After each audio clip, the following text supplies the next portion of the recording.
Hello friends. आज का हमारा टॉपिक है इलेक्ट्रिक फ्लक्स। नेक्स्ट क्लासेस में हम गॉस थ्योरम के बारे में पढ़ेंगे। हम देखेंगे कि इलेक्ट्रोस्टैटिक्स का सबसे इंपॉर्टेंट थ्योरम है गॉस थ्योरम, और वो इलेक्ट्रिक फील्ड पोटेंशियल और कंडक्टर्स की प्रॉब्लम को काफ़ी इजी कर देगा हमारे लिए। तो गॉस थ्योरम का जो बेसिस है वो इलेक्ट्रिक फ्लक्स ही है, तो इलेक्ट्रिक फ्लक्स से ही गॉस थ्योरम डिफाइन होता है। तो गॉस थ्योरम को पढ़ने से पहले हमें इलेक्ट्रिक फ्लक्स को अच्छे से पढ़ना पड़ेगा। तो इलेक्ट्रिक फ्लक्स के इस पार्ट के अंदर हम न्यूमेरिकल्स पार्ट पे ही ज़्यादा फोकस करेंगे, थोड़ा सा थ्योरी पार्ट भी देख लेते हैं इसका। तो हमारे जो इलेक्ट्रिक फ्लक्स का डेफिनेशन है वो ये है कि एक गिवन एरिया के अंदर हमारी number of electric field lines कितनी पास हो रही है। ठीक है, it is the measure of number of electric field lines crossing A given area. ठीक है, तो यहाँ से ये पता लगा कि अगर ये नंबर्स की बात कर रहा है तो ये एक स्केलर क्वांटिटी है। ठीक है, तो इसका जो मैथमेटिकल फॉर्म है वो है electric field dot product area vector. तो यहाँ पे जो एरिया वेक्टर को हमने समझना पड़ेगा कि अगर एरिया वेक्टर एक वेक्टर क्वांटिटी है, वैसे तो एरिया एक स्केलर क्वांटिटी होता है, लेकिन अगर हम 3D की बात करें, ठीक है, तो एरिया को हम वेक्टर फॉर्म के अंदर भी डिनोट कर सकते हैं कि मान लो हमारे पास कोई एलिमेंट है, एरिया एलिमेंट, ठीक है, वो एक प्लेन के अंदर है, तो उस प्लेन की इक्वेशन के अंदर हमें उस प्लेन की डायरेक्शन डिफाइन करनी पड़ेगी, तो उसको हम एन कैप बोल देते हैं। उसका एरिया ए है, तो जो ए वेक्टर निकल के आता है उसको ए इंटू एन कैप बोलते हैं। मतलब ए वेक्टर हमें उसके मैग्नीट्यूड और डायरेक्शन दोनों बता देगा उस एलिमेंट का। ठीक है, तो ए वेक्टर को अगर यहाँ यूज़ करेंगे, हम डॉट प्रोडक्ट लेंगे, तो यहाँ हमारे यहाँ से निकल के आएगा phi is equal to E A cos theta. ठीक है, इसका मतलब जो हमारा इलेक्ट्रिक फ्लक्स है वो हमारा इलेक्ट्रिक फील्ड एरिया और इलेक्ट्रिक फील्ड और एरिया वेक्टर, उन दोनों के बीच का एंगल थीटा, उन तीनों पे डिपेंड कर रहा है। अब हम ई ए और थीटा के साथ में फाई कैसे चेंज हो रहा है वो ज्योमेट्रिकली देखते हैं। फर्स्ट केस में हम ई के साथ वेरिएशन देखते हैं, थीटा और ए को कांस्टेंट लेते हैं। ठीक है, तो ए यहाँ पे कांस्टेंट है और थीटा भी कांस्टेंट है जो ई और ए बना रहा है। ठीक है, तो इस केस में हम क्या कर रहे हैं, इलेक्ट्रिक फील्ड इंटेंसिटी फर्स्ट और सेकंड के अंदर फर्स्ट की इलेक्ट्रिक फील्ड ज़्यादा ले लेते हैं इंटेंसिटी, और सेकंड की कम ले लेते हैं। तो हम देखेंगे नंबर ऑफ़ लाइंस, जो फाई की डेफिनेशन है कि number of lines passing through a given area, ठीक है, उस डेफिनेशन के अकॉर्डिंग इस केस के अंदर जो नंबर ऑफ़ लाइंस है वो ज़्यादा पास हो रही है इस केस से, तो मतलब इसका फ्लक्स ज़्यादा है। ठीक है, मतलब इलेक्ट्रिक फील्ड ज़्यादा होगी तो फ्लक्स ज़्यादा होगा। ठीक है, पहला केस सेटिस्फाई हुआ। दूसरे केस में क्या करेंगे, हम एरिया के साथ वेरिएशन देखते हैं, ई और थीटा कॉन्स्टेंट ले लेते हैं, तो इलेक्ट्रिक फील्ड का इंटेंसिटी सेम ले लिया ई, और एरिया हमने क्या ले लिया, अलग अलग ले लिया। ठीक है, और एंगल उनका सेम ले लिया थीटा। ठीक है, तो अगर एरिया अलग अलग लेंगे तो हम देखेंगे जिसका एरिया ज़्यादा होगा उससे नंबर ऑफ़ फील्ड लाइंस ज़्यादा होगी, तो डेफिनेशन के अकॉर्डिंग फ्लक्स होगा वो इस केस में ज़्यादा होगा। ठीक है, तो ये केस भी सेटिस्फाई हुआ कि एरिया जब बढ़ेगा तो फ्लक्स बढ़ेगा। थर्ड केस के अंदर हम देखेंगे कि थीटा के साथ में कि अगर हमारा थीटा वेरिएशन का होता है और ई इलेक्ट्रिक फील्ड और ए दोनों अगर हम सेम ले लें और थीटा वेरिएशन करेगा तो फ्लक्स हमारा चेंज होगा। देखेंगे यहाँ पर नंबर ऑफ़ लाइंस ज़्यादा है, यहाँ पर नंबर ऑफ़ लाइंस कम है, तो मतलब थीटा अगर बढ़ेगा तो वो फ्लक्स क्या हो रहा है, यहाँ पे कम हो रहा है। तो वेरिएशन क्यों हो रहा है, कोस थीटा के कारण। अगर हम कोस थीटा का ग्राफ देखें, ठीक है, थीटा के कॉरस्पॉन्डिंग कोस थीटा, तो कोस थीटा किससे फ्लक्स के डायरेक्टली प्रोपोर्शनल है, तो वो क्या करेगा 90 डिग्री तक क्या करेगा, डिक्रीज करेगा, उसके बाद नेगेटिव में चला जाएगा। तो मतलब फ्लक्स क्या होगा, 90 पे जीरो हो जाएगा। ठीक है, तो उसको हम ऐसे भी देख सकते हैं कि ई और ए इलेक्ट्रिक फील्ड और एरिया वेक्टर अगर 90 डिग्री बना रहे हैं तो उस केस में जो फ्लक्स होगा वो क्या होगा, जीरो होगा या कोस 90 होगा। ठीक है, उस दूसरे एक केस ले लेते हैं। दूसरे केस के अंदर क्या होगा, अगर मान लो इलेक्ट्रिक फील्ड और एरिया वेक्टर सेम डायरेक्शन के अंदर है तो फाई इस केस में क्या है, मैक्सिमम होगा। ठीक है, क्योंकि उस केस के अंदर जो थीटा बन रहा है वो क्या है, जीरो है। ठीक है, थर्ड केस, अगर इलेक्ट्रिक फील्ड और एरिया वेक्टर अपोजिट डायरेक्शन के अंदर है, मतलब जहाँ पर जो थीटा बन रहा है 180 डिग्री बन रहा है, तो जो फ्लक्स होगा वो नेगेटिव के अंदर आएगा। इसके बाद हम ये प्रॉब्लम देखते हैं जिसमें हमें इलेक्ट्रिक फील्ड गिवन है E naught into k cap. के कैप मीन्स ये इलेक्ट्रिक फील्ड जेड डायरेक्शन के अंदर है। ठीक है, इसके अंदर हमें तीन कन्फिग्रेशन गिवन है। ठीक है, तीनों कन्फिग्रेशन के कोरस्पॉन्डिंग हमें फ्लक्स निकालना है। तो पहले केस में जो हमारा स्क्वायर है वो साइड ए का है। ठीक है, और उसका जो प्लेन का जो डायरेक्शन देखेंगे वो डायरेक्शन है एक्स के अंदर, मतलब आई कैप डायरेक्शन है। दूसरे केस में देखेंगे कि उसका जो डायरेक्शन है वो वाई के डायरेक्शन में है, मतलब जे कैप डायरेक्शन है। और तीसरे केस के अंदर इसकी डायरेक्शन है के कैप है। तो यहाँ से अगर एरिया वेक्टर ए डिफाइन करें तो एरिया वेक्टर ए का जो मैग्नीट्यूड होगा ए इंटू ए स्क्वेयर इंटू आई कैप। तो यहाँ से सिमिलरली यहाँ से एरिया वेक्टर कितना आएगा, A square into j cap, और यहाँ से एरिया वेक्टर आएगा A square into k cap. ठीक है, तीनों कोरस्पॉन्डिंग इलेक्ट्रिक फील्ड हमें सेम लेना है, ई नोट इंटू के कैप। तो यहाँ इलेक्ट्रिक फील्ड क्या लेना है, ई नोट इंटू के कैप। ठीक है, तो यहाँ से जो हमारा फ्लक्स निकल के आएगा फाई ए, वो निकल के आएगा ई डॉट ए। तो कितना आएगा, A square E naught i dot k. हमें पता है आई डॉट के कितना होता है, 0। सिमिलरली यहाँ पे क्या आएगा, A square E note J cap dot के कैप। तो जे कैप के कैप कितना आएगा, 0। और यहाँ पे देखेंगे आएगा A square into E note के कैप इंटू के कैप, और के कैप इंटू के कैप कितना होगा, 1। तो कितना आएगा, A square to E note. मतलब जो फ्लक्स सी है उसका ए स्क्वेयर ई नोट आएगा, और बाकी फ्लक्स बी और फ्लक्स ए 0 आएगा। इसके बाद हमें प्रॉब्लम देखते हैं जिसमें हमें स्क्वायर गिवन है साइड ए का, एक्स वाई प्लेन में लाई कर रहा है, और हमें इलेक्ट्रिक फील्ड गिवन है, हमें फ्लक्स निकालना है। लेकिन अगर ध्यान से देखें तो इलेक्ट्रिक फील्ड के अंदर हमें E naught into x expression given है, मतलब इसका जो मैग्नीट्यूड है वो एक्स पे भी डिपेंड कर रहा है। ठीक है, लास्ट प्रॉब्लम में हमें ओनली जो मैग्नीट्यूड था वो कांस्टेंट मैग्नीट्यूड था। तो मतलब इस केस में जो इलेक्ट्रिक फील्ड है वो एक्स डायरेक्शन में चेंज भी हो रही है। तो अगर मान लेते हैं इसका जो डायरेक्शन के कैप है लो जेड डायरेक्शन के अंदर, तो कुछ इलेक्ट्रिक फील्ड इस तरह से है। ठीक है, इस तरह से है। लेकिन अगर मान लो कि ये फर्स्ट इलेक्ट्रिक फील्ड है, ये सेकेंड है, ये थर्ड है, तो हम देखेंगे कि वो अगर एक्स बढ़ रहा है तो इलेक्ट्रिक फील्ड बढ़ रही है। ठीक है, तो मतलब जो इलेक्ट्रिक फील्ड थर्ड है वो ग्रेटर देन है इलेक्ट्रिक फील्ड फर्स्ट से। तो मतलब जब जैसे जैसे हम एक्स की डायरेक्शन में बढ़ेंगे तो इलेक्ट्रिक फील्ड की जो मैग्नीट्यूड है वो क्या हो रहा है, बढ़ता जा रहा है। लेकिन वाई के अंदर कोई चेंज नहीं है, तो वाई के अंदर नो चेंज।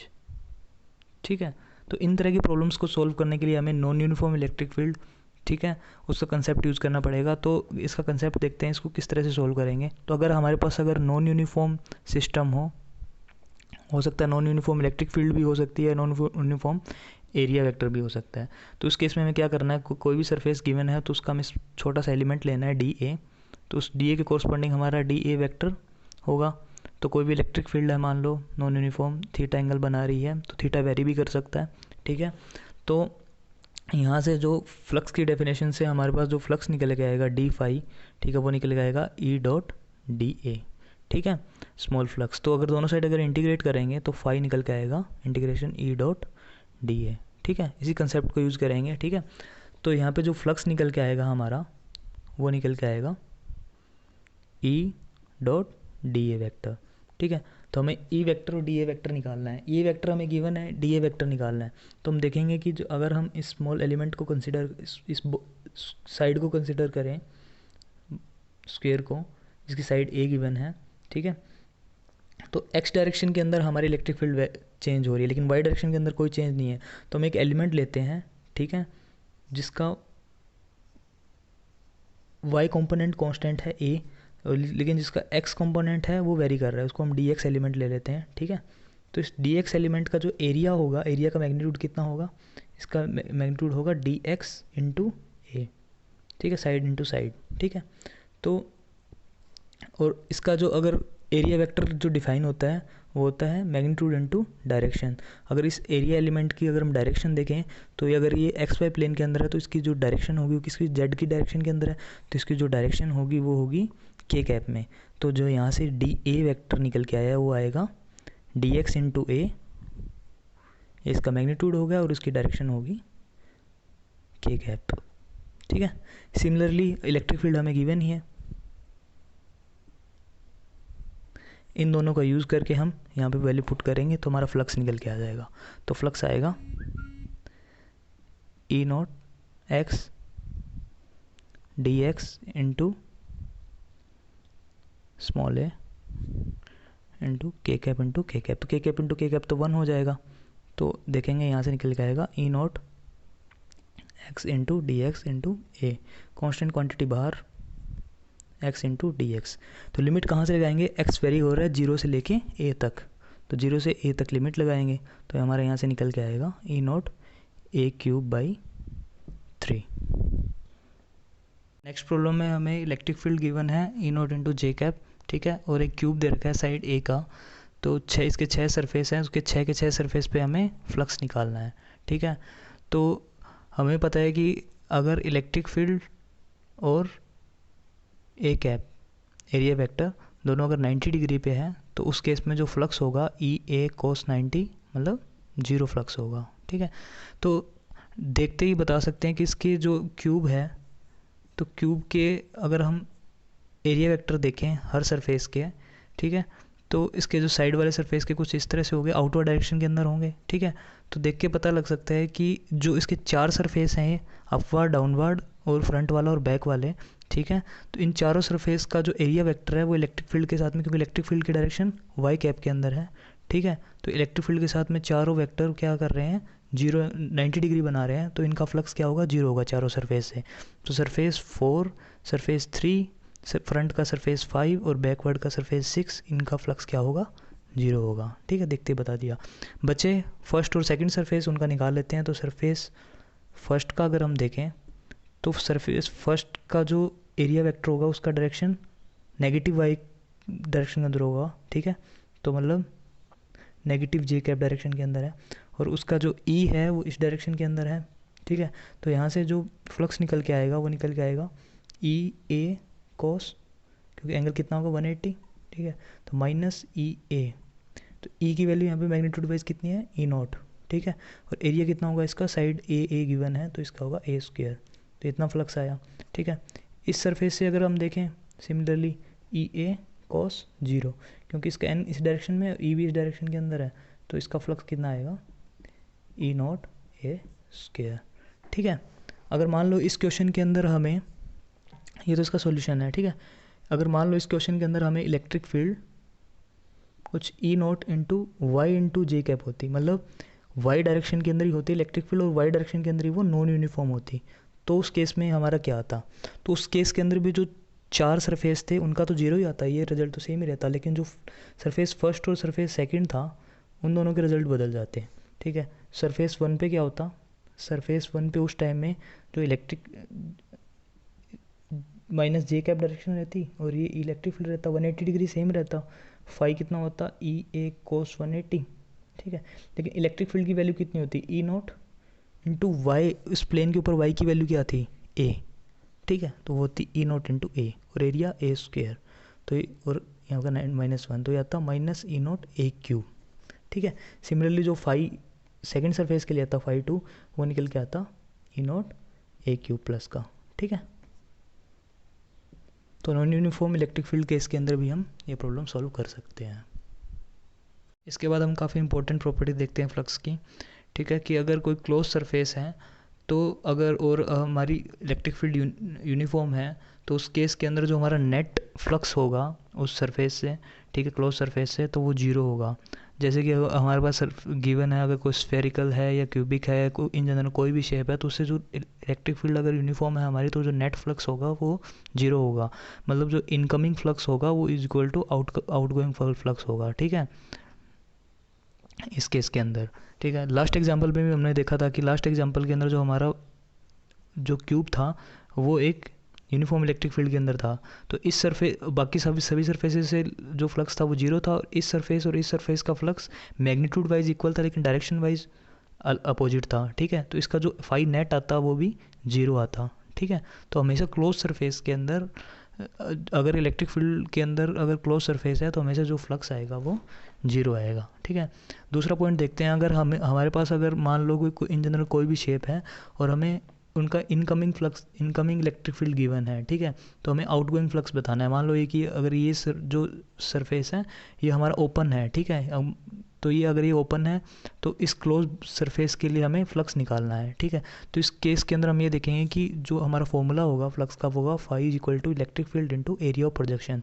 जो भी ये एरिया ऑफ प्रोजेक्शन होगा उसको ई के साथ मल्टीप्लाई कर देंगे तो हमारा नेट फ्लक्स निकल के आएगा इस क्लोज सरफेस के लिए। ठीक है, तो मतलब इस जो एक सरफेस फर्स्ट है, ठीक है, तो सरफेस फर्स्ट से जो फ्लक्स होगा फाई 1, तो वो होगा ई इंटू इसका जो भी एरिया होगा ए। ठीक है, जैसे कि एग्जांपल ले लेते हैं, जैसे कि हमें गिवन है कुछ हेमिस्फीयर इस तरह से। ठीक है, और हमें इलेक्ट्रिक फील्ड कुछ इस तरह से दे रखा है। ठीक है, यूनिफॉर्म इलेक्ट्रिक फील्ड, तो हमें इस सरफेस से सरफेस y है और ये सरफेस x है। ठीक है, तो सरफेस y से हमें फ्लक्स निकालना है, तो सरफेस y से जो फ्लक्स होगा वो होगा, ठीक है, वो होगा E इंटू जो प्रोजेक्शन है, क्योंकि प्रोजेक्शन इस सरफेस पे प्रोजेक्शन हुआ है तो इसका जो एरिया है, तो इसका एरिया कितना होता है, अगर इसकी रेडियस आर है तो इसका रेडियस एरिया कितना होगा, पाई आर स्क्वायर। ठीक है, तो इसका जो इस सरफेस से जो फ्लक्स निकलेगा वो कितना होगा, E into pi r square. अगर हमने नेट फ्लक्स देखें, अगर ये क्लोज बॉडी रहेगा तो नेट फ्लक्स इस प्रॉपर्टी से जीरो होगा, लेकिन इस सरफेस से जो फ्लक्स आएगा वो आएगा E into pi r square.